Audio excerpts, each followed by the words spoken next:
The city skyline glowed like a crown outside my penthouse window, each light flickering against the silk curtains I'd chosen myself. I stood there, arms folded across the smooth fabric of my ivory blouse, the kind of blouse my younger self would have never dared to touch in a store. My reflection in the glass was sharp, polished, confident. But even reflections can lie, because behind my calm smile, I still carried a story I'd never told, not to my colleagues, not to the investors who shook my hand this morning, not even to the man who thinks he knows me best. It was supposed to be an ordinary evening. I'd pour myself a glass of wine, the soft hum of the dishwasher filling the silence, when my phone buzzed on the marble counter. A name I hadn't seen in years lit up the screen. I froze. The years between us collapsed in an instant, and suddenly I wasn't the woman in her 30s with a seven-figure portfolio and a reputation for breaking ceilings. I was 17 again, standing in that living room with a sting across my cheek, my brother laughing like it was entertainment, my father's smirk cutting deeper than the slap itself. That night, I had made 2 phone calls, 2 decisions that ended everything I knew about family. And now here they were, crawling back into my world. I can still feel the way my heart pounded that night. 17 years old, standing in the middle of our cramped living room, the smell of overcooked meatloaf clinging to the air. My mother's handprint burned across my face, hotter than any fire. "You're nothing but a burden," she hissed, her voice trembling with rage. Behind her, my brother, Jason, clapped like it was some twisted performance. He was older, the golden child, the one who never failed to remind me that I was unwanted. And Dad just leaned back in his recliner, swirling his whiskey glass, that smirk etched on his face as if to say, "This is what you deserve." I wanted to scream, but my throat was tight, the lump of shame pressing harder than my own tears. My hands shook, nails digging into my palms, while the television droned on in the background like nothing extraordinary had just happened. That was the night I realized I was alone. I ran upstairs, grabbed the only thing I considered mine, a small silver locket my grandmother had given me before she passed. "Whenever the world feels too heavy," she had said, slipping it into my palm years ago, "remember you carry your own light." With that locket warm against my skin, I made 2 phone calls. The first was to my best friend, Rachel, who promised me I wasn't crazy, that I deserved better. Her voice was steady when mine wasn't. The second call was harder, to a woman I'd met once at a college fair, a counselor who had handed me her card. My fingers trembled dialing her number, but when she answered, something shifted inside me. That night, I packed a duffel bag with nothing but a few clothes, a notebook, and the locket. My mother's shouts followed me down the stairs, Jason's laughter echoing in my ears, Dad's silence heavy as ever. But when the door clicked shut behind me, I knew I'd ended something. Not my life, though it felt like it. I ended the version of me that begged for love from people who thrived on withholding it. I didn't know where the road would lead, but I knew one thing for sure. I wasn't coming back. The first few months away from home were brutal. Rachel let me crash on her couch, but I refused to be a permanent guest in anyone's life. I wanted to stand on my own, even if my legs were still shaky. I worked double shifts at a diner, greasy apron, blistered feet, the smell of burnt coffee clinging to my hair. Every night, I tucked away a few crumpled bills in a shoebox under the couch. Still, I kept my locket close. On nights when exhaustion swallowed me whole, I'd trace the tiny etching on its surface and whisper my grandmother's words, "Carry your own light."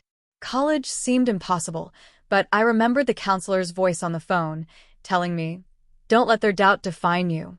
Scholarships exist for people like you, fighters." So I fought. I wrote essays late into the night, my fingers numb from typing on Rachel's ancient laptop.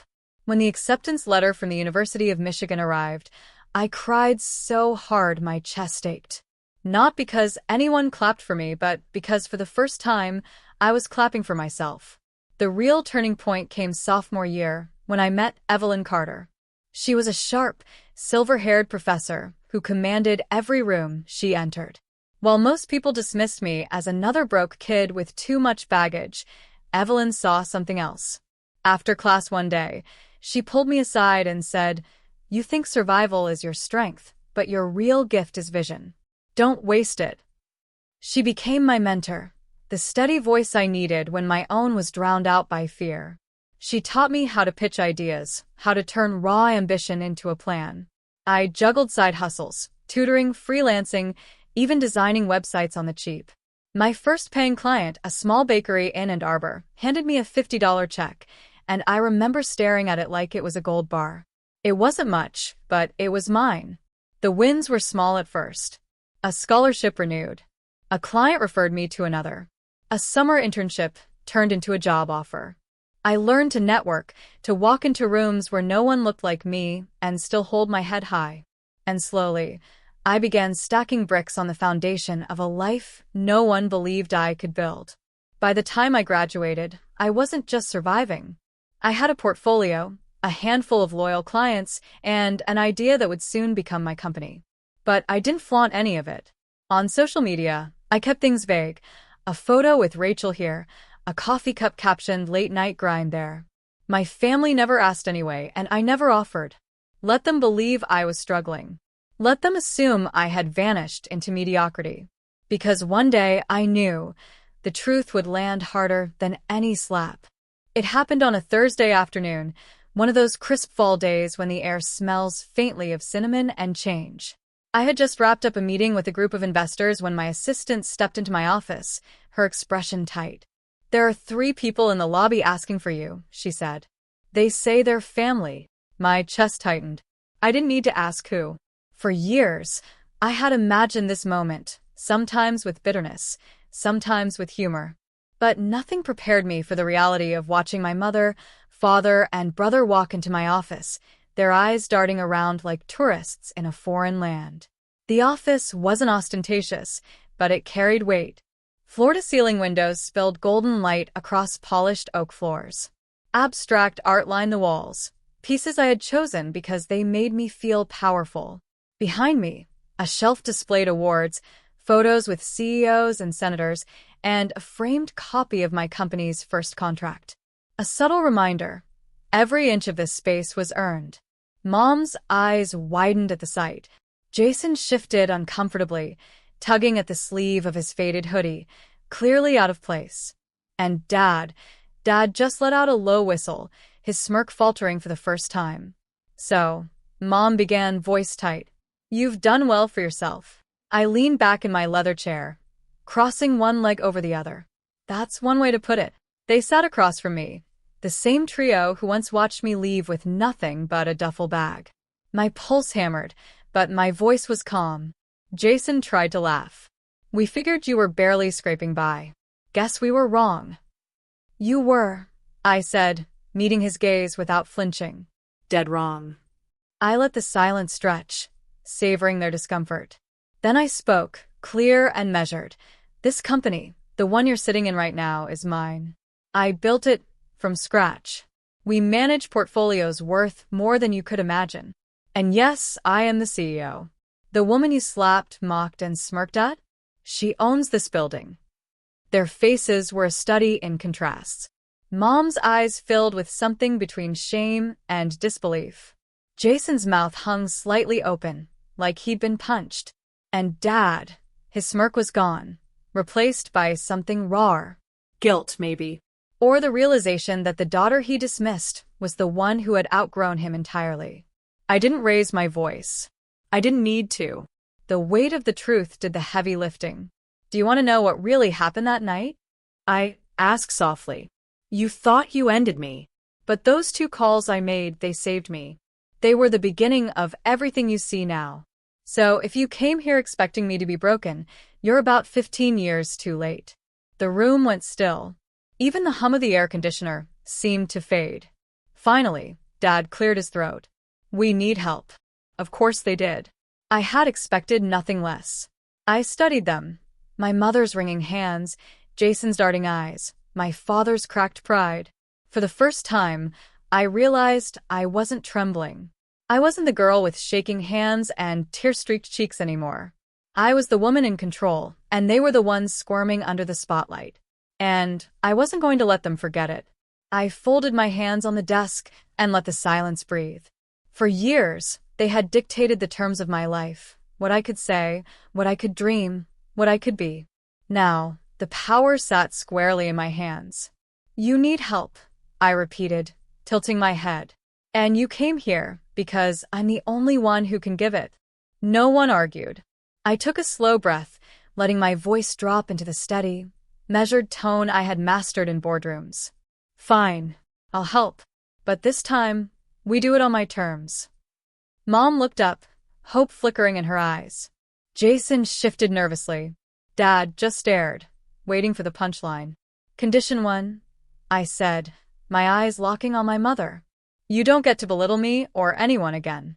Not with your words, not with your hands. If you want my support, you'll have to start therapy. Real therapy. Not once, not twice, but until you deal with the anger you've carried like a weapon. Her lips parted, as if to protest, but she stayed quiet. I turned to Jason. You loved clapping when I was at my lowest. You fed off humiliating me. If you want my help, you'll need to get a job. A real one. No more mooching off people and pretending you're better. I'll fund your first 6 months of training in whatever field you choose, but only if you show proof you're actually working. He flushed red, jaw tightening, but he nodded once. Finally, I met Dad's gaze. His smirk had vanished hours ago. It was the hollow look in his eyes that caught me off guard. Still, I didn't waver. You, I said, steady, sat back and let everything happen. Your silence did the most damage. If you want me to even consider helping you, then you'll have to earn it. Volunteer at a shelter, a rehab center, I don't care where. But you will spend time giving instead of smirking. You want money from me? Prove you've changed. The weight of my words filled the room. For the first time in my life, they weren't the judges, I was. Understand this, I added, leaning forward. I'm not doing this because I owe you. I don't. I'm doing it because breaking cycles is more powerful than revenge. But don't mistake my compassion for weakness. If any of you slip back into who you were, I'll cut ties for good. Silence followed, heavy and electric. Mom wiped at her eyes.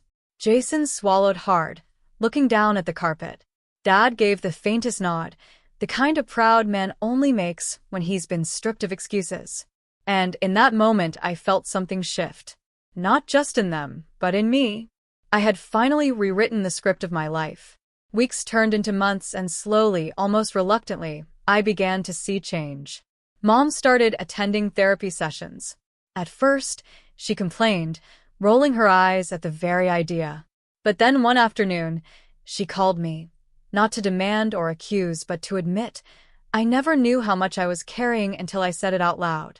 Her voice cracked, and for the first time in my life, she sounded human.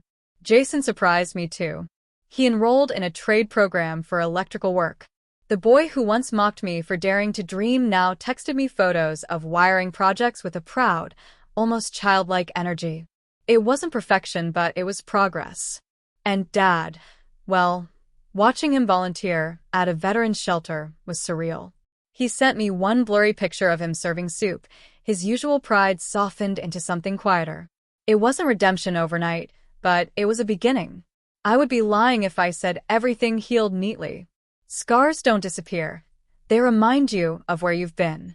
But for the first time, I wasn't weighed down by those scars. I carried them the way I carried my locket, close, but no longer heavy. One evening, after a long day at the office, I pulled that silver locket from my drawer. The tiny hinge creaked as I opened it, revealing the faded photo of my grandmother smiling back at me. Her words echoed in my mind, "Carry your own light." I smiled because I finally understood. My light had never come from their approval, or even from proving them wrong. It had always come from choosing myself, again and again, until the girl who left with nothing became the woman who had everything she needed. I closed the locket, set it against my heart, and whispered to the silence of my office. They slapped. They clapped. They smirked. But I called. And I ended it all. Not my life, just the cycle. And that was enough.